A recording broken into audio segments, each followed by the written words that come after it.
As someone who is in charge of sound in church, I'm sure you have had moments of embarrassment, frustration because of what happened during the service, and you're left wondering, if only I had enough time to practice, maybe things would have gone the way they went. Well, I have a few helpful things to share with you today.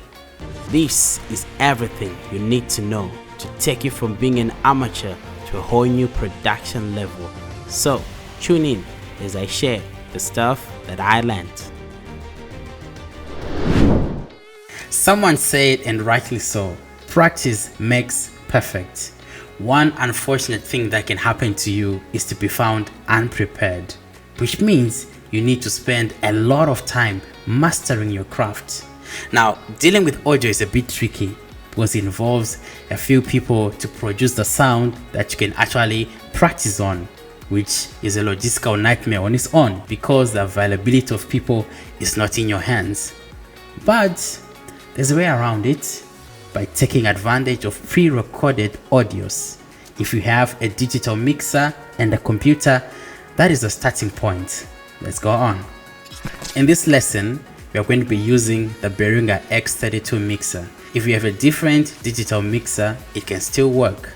The first thing that you need is a Type A USB cable to connect the mixer to the computer, since we are going to be using the USB interface of the Behringer X32 mixer. Secondly, you need to download the drivers of the mixer from the manufacturer. In our case, we go to Google and we search for Behringer X32 as your drivers. Click on downloads. Now, if you use a different digital mixer, kindly go to the website of the manufacturer and download the ASIO drivers there. For the X32, you have to download the XUSB ASIO driver. Okay, download them and install them. After the installation, make sure you restart your computer. The next thing that you need to do is to look for a multi-track recording software. There are a couple of free options on the internet, but for this lesson, we are going to use Tracks Live from Waves.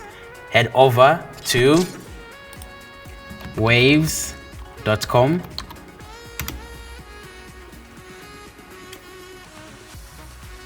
and then search for Tracks Live.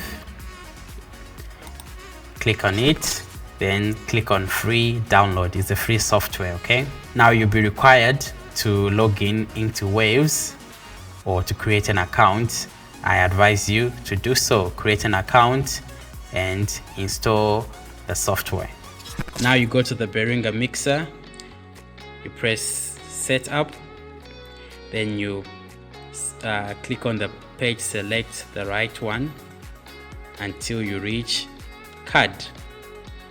When you go to the card, depending on the number of channels that you have, it's better you select 32 in and 32 out here. Once you're done with this phase, we go to routing, then we press the right arrow on page select until we reach card. Now we have to make sure that the inputs that you have on this card section is the same as you have for your front of house, which is the inputs here. Make sure they are the same. Very, very important. Now you open Tracks Live, then you say new session. Now you need to create a folder where you're going to save the project and the recorded files. Make sure you're going to save this project in a drive with enough storage space, because you're going to record some files which will take a bit of the hard drive space there. So make sure the hard drive has enough storage for what you want to do. Type the name of the project, basically what you want to record. It could be a Sunday service, so you can just type the date of that particular service. What you want to do next is to create 32 channels, just to replicate the 32 channels on your mixer.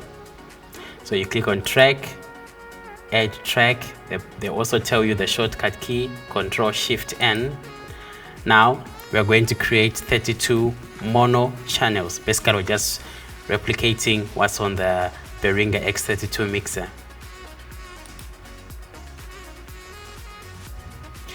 Now you have to label these tracks exactly as they are on your digital mixer.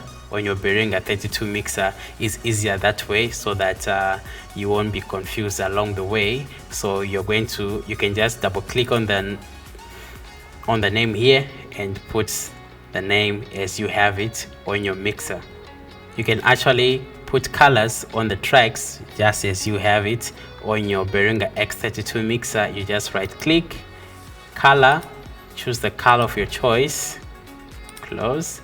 The next one, right click, color.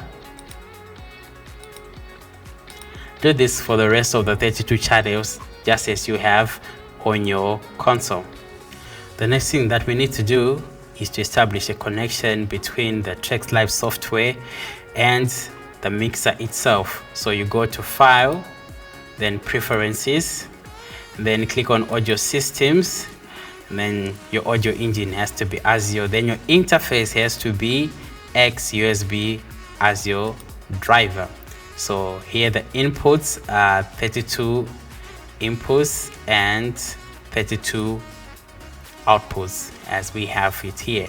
Now you want to select this part that says multi out. Okay, I'll explain later why we need this. And then your sample rate, keep it 48 kilohertz if you're planning to use this audio for your broadcast. Now when it comes to buffer size, it depends on how powerful your computer is, but usually 512 samples is good enough just for you to record the files only. It's okay. We go over to global tracks, then we click on this circle here, which is to enable recording for all the channels there. So by now you're supposed to receive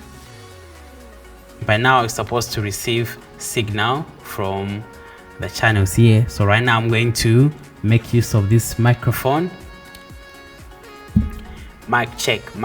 So as you can see, it's receiving signal from this particular microphone here.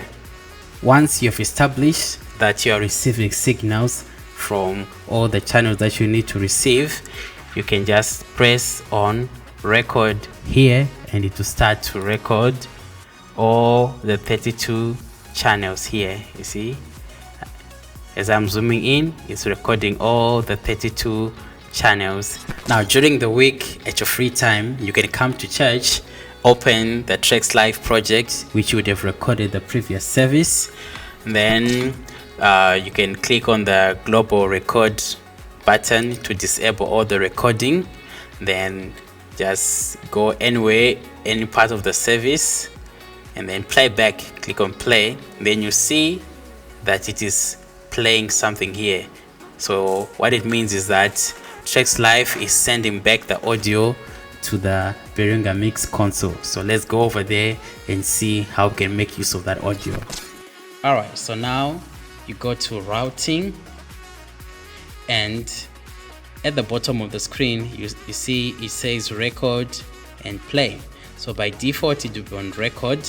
Now if you want to hear what is being played from Tracks Live, you switch it to play, and automatically it starts to receive from the card. You can actually see that the channels are receiving audio. Now that you have audio being played back, you now have the opportunity to really understand what EQ, compressor, those effects, the reverbs, the delays, what exactly they are doing to your sound. You now have the luxury of time to make mistakes and also correct them. This is a very important tool that you can use to enhance your workflow, to enhance your experience, and also to be a blessing to others as well. If you have any question or contribution, please don't hesitate to put them in the comment section. God bless you.